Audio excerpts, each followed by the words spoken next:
here we are on the tail end of summer, and it's still a bit warm outside and warm in the evenings, and what would sure be nice is if we could just kind of sit on the porch and sip on something cool and refreshing. But wait, you say, Leif, the kids are back at school, the family's all together, you're back at school as well too, as is your wife, and you'd be absolutely right. But guess what? There's something that we could still enjoy together, all as a family, and you can with yours as well too. And we're going to find out tonight how on Drinking Through History.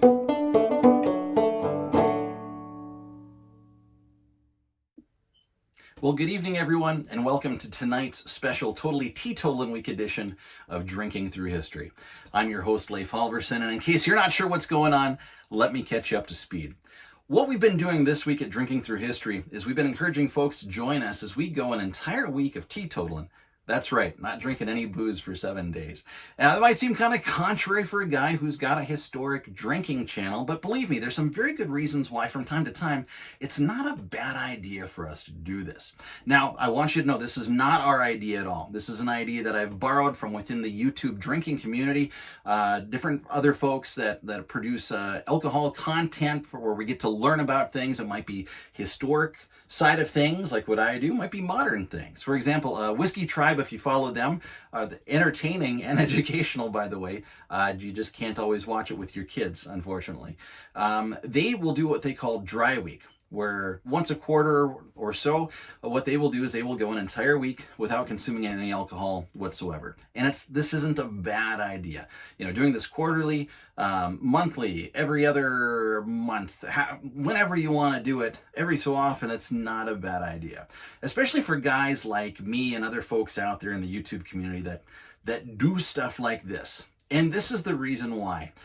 Depending on what the episode is, I'll use the Mai Tai episode as an example. We went through 23 different, not variations, but trials of making that Mai Tai by the time we finally had come to the evening where we'd filmed that episode. That meant that there were a number of consecutive nights in a row where I'm having one or two Mai Tais to understand this beverage that I had not previously had before and trying to understand it in its historical context along with all the other research and stuff that I was doing.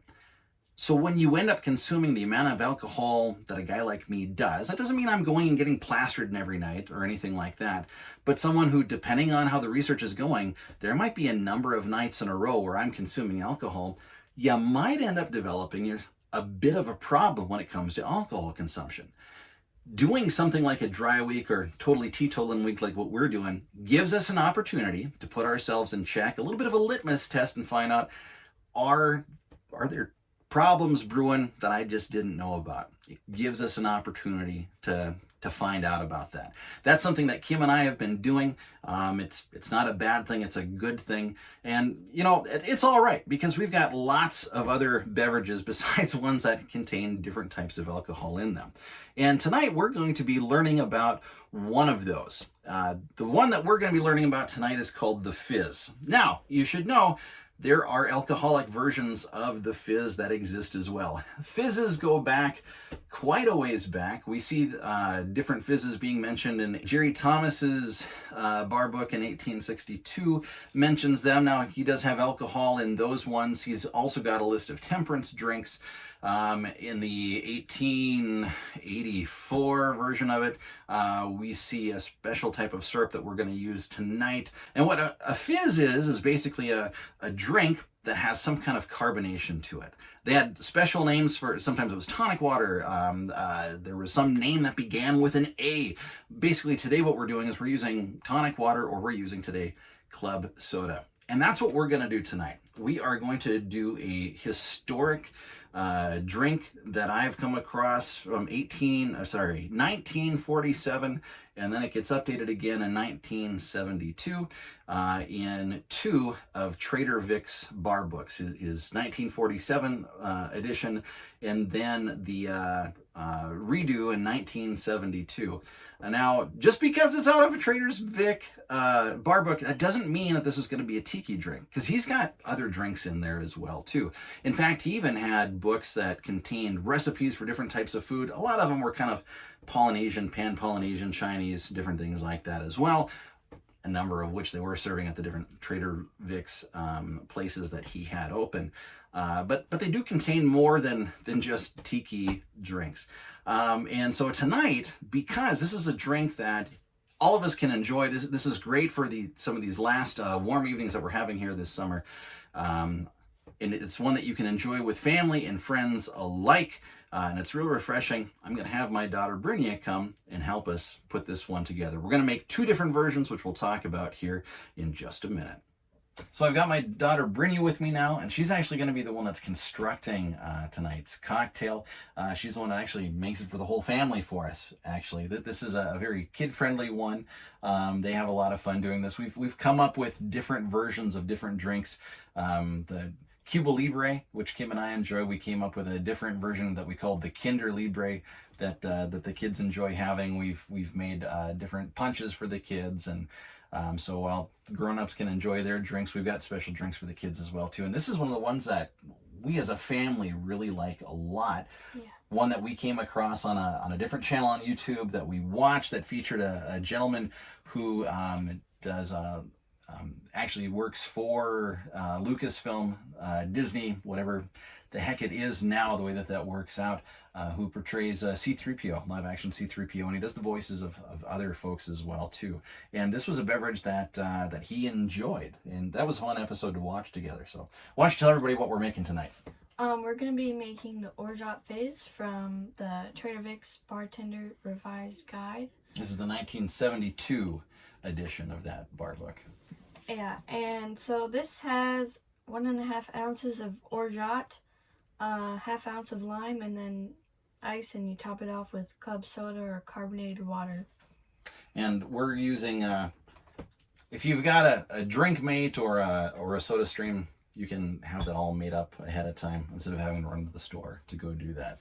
But this one's also in the 1947 Trader Vic's book as well. I'm going to be making that one because the proportions are a little bit different. So we're going to do a comparison side to side. Now, for folks who might not know what Orgeat is, can you tell them what Orgeat is? So Orgeat is a syrup made of almonds and other sweet stuff to put in drinks. So there's spices and stuff that's in there as well too. Yeah. Yeah, and we do see Jerry Thomas is actually using Orgeat syrup too in his later bar books. So, Bryn, how about you go and why don't you start building the cocktail? We'll get the stuff going here for you. There's the knife. We've got a couple of limes here. She's got one and I got one. And we're using a different squeezer tonight because it's a lot easier for the kids to use. A style like this where we'll let Brynja show you. Put the lime in there. Just squeeze it with your... In fact, you can set it down on a countertop if you want to and really get the leverage on there. So we've got our jigger. Remind everybody again how much lime juice you're putting in there. We're doing a ½ ounce of lime juice. That's what it says. So you're getting that measured out. Get our shaker ready here, separate it out. Here's the drink side. Okay, what's the next thing that you're going to put in there? 1.5 ounces of our Orgeat. And there's different versions of this out there. B.G. Reynolds makes a very accessible one. Fee Brothers does as well too. There's another outfit called Lieber. You can make your own. You can order it from different places online. A lot of times you can get it from Amazon. So how much of that did you put in there again? So far I did 1 ounce, and it's supposed to be 1.5 ounces. Okay. Put a little bit too much in there. Okay. Now, does anything else go in there right now at this point? Yeah, we need a couple pieces of ice while we shake it. Okay. Usually I do like 4 or 5. Yeah. And this just happens to be the size of ice. Ours is kind of that crescent-y type of looking one. I might need your help. Okay. I can put it in. Yeah, just go ahead and pour that on top. Go ahead and give her a tap. Okay. And then shake the dickens out of it.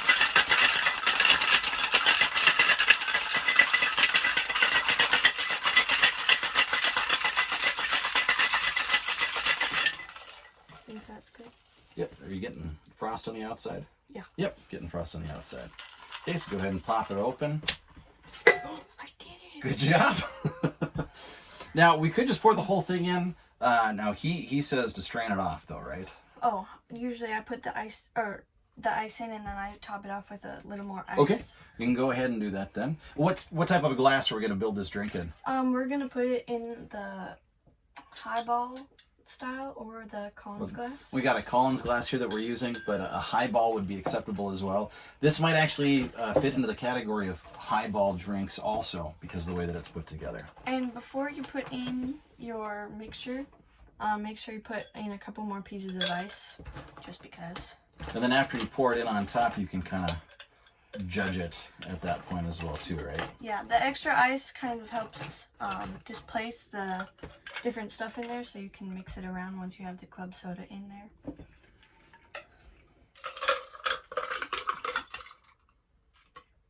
Okay, go ahead and show everybody what you got there. So far we just have. So now what do we have to do? What's the final thing that we got to do? Now we top it off with our club soda. Releasing some of the pressure so this doesn't go flying. There you go. Okay. You might want to leave a little room because you're going to have to mix it with the straw. You can see it's kind of a gradient. And the straws that we have, we've got these metal ones that have got a little bit of a spoon on the end. So that works out well for you to stir your beverage up. And what I'm going to do is I'm going to start building mine from the 1947 one. Now what's different about this, yours has got a 1/2 ounce of lime in there, right? Yes. 1/2 ounce of lime, 1.5 ounces of Orgeat. In 1947, he was doing 2 ounces of Orgeat. So I'm going to build that version here. So let's see if we've got any juice left in here from the one. We've got some. Do you want to use We this have one? not enough. Yeah, we'll use the other half of that lime.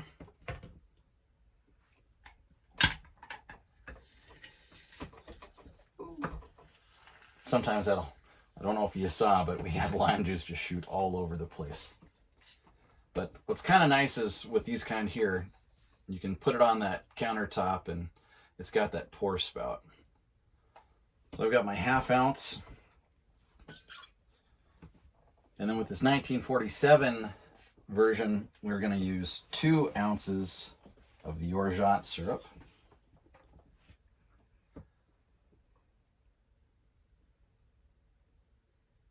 We've got 1 ounce. Here comes the 2nd ounce of the Orgeat.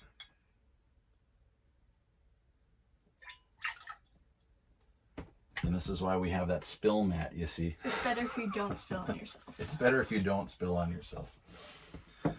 Now I'll fill up mine with ice. I'm going to do mine a little bit differently because it describes it differently in the 47.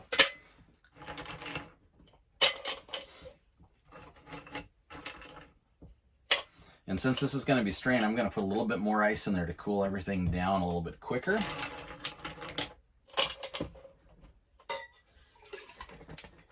Seed a little bit, shake the dickens out of it.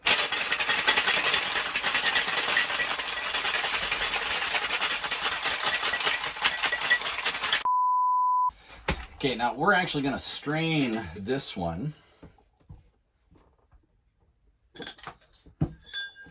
Yeah, I don't know if I've seen you use that strain. Yeah, so this goes on top and we can have what's called an open gate, just like this. Push it down part way. That's called a partial gate, or all the way down, that's a full gate, depending on what kind of a beverage that you're making. And I'm not worried about getting all of that ice out. In the 47, he says to strain it, and then we're going to use fresh ice. And a lot of times this would be pebbled ice or crushed ice. But if you don't have pebbled ice or crushed ice, don't worry about it. Use what you've got at home. A little bit more ice in here. That should be enough. Top it off with the club soda. I might top mine off a little more. Sure.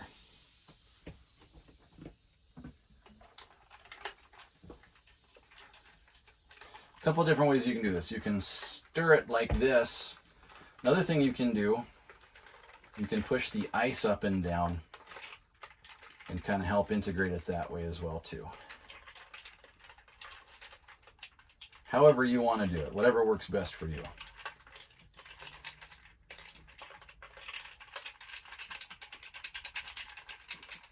All right, so let's do a comparison. The 72 version, that's the one that you make for us all the time. Let's start there.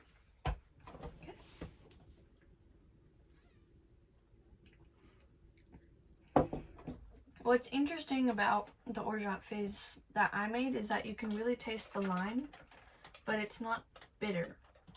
It's not overpowering or Yeah, anything when like it's that. with the Orgeat, it's really interesting.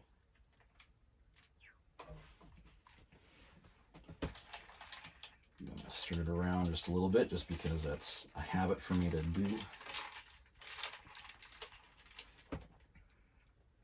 You probably could water it down a little bit more with that carbonated water.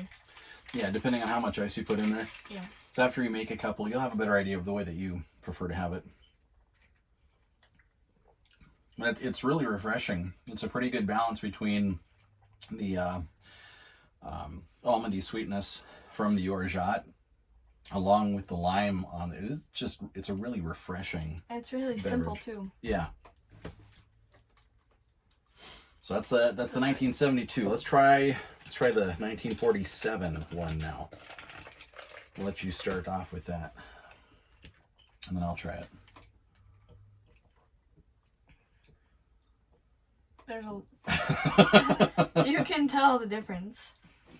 There's not much of a difference in like the flavor, but you know you can taste the lime a little less, I guess. Yeah, it's still there. It's not buried by any means. Yeah. I definitely prefer this one. I like it watered down a little more. I do too.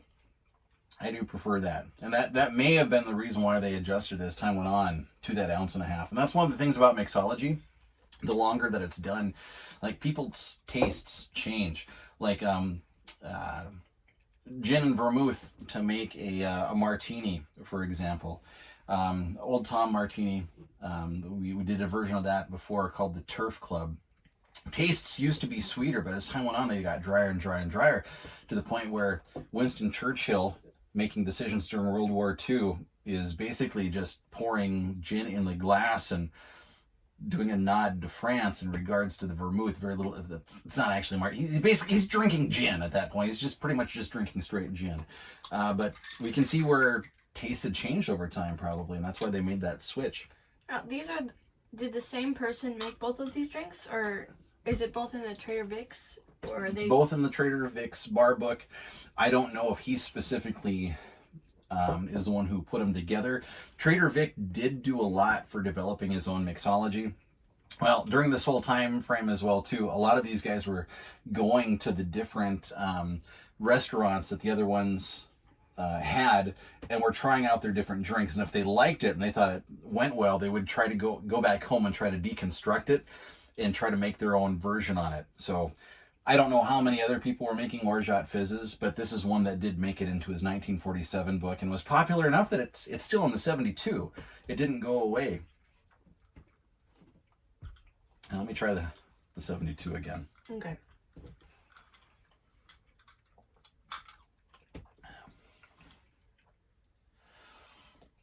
I guess it depends on the lime that you use, because you can really taste it in that version. Yeah. If it's more bitter, you might get a little more bitter, but these are pretty sweet. Yeah, it's not bitter, but that lime does definitely cut through more on this one. I think if we did a cross between the two, it'd probably be just about perfect. But either way, this is it's a very good, refreshing drink. It's very refreshing. The whole family can enjoy, this beverage that you can sit down on a night to night, which is still quite warm for us here in eastern Montana. Hopefully, it's going to get cooler for us. But this is a family drink that we enjoy together. share it with your friends. We sit down and we enjoy them as a family, and this is still a historic beverage, and it just doesn't have any alcohol in it, and that's perfectly fine. This is something that you might want to toss in with things as you're making different beverages between now and when things start getting cooler again. So I want to say thank you to my daughter Brynja for not exactly being forced, but I kind of sprung it on her for participating with us tonight, helping us out, talking a little bit about the beverage tonight. Thank you guys for coming along with us on Totally Teetotaling Week. This isn't a bad thing. It's a good thing for us to put ourselves in spots where we can just kind of self-examine, make sure that we don't have any issues propping up, because if we do, the sooner we find out about them, the quicker we can do and make some changes to make sure that we're all in a good state of things. So thanks again to Bryn. Thank you to you guys. I'm Leif Alverson, and thank you for joining us tonight. We'll catch you next time on Drinking Through History.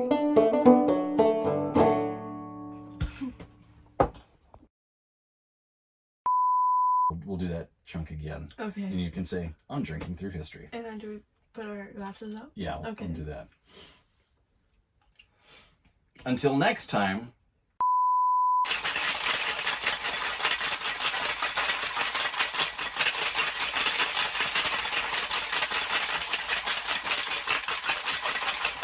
I think we've done that enough.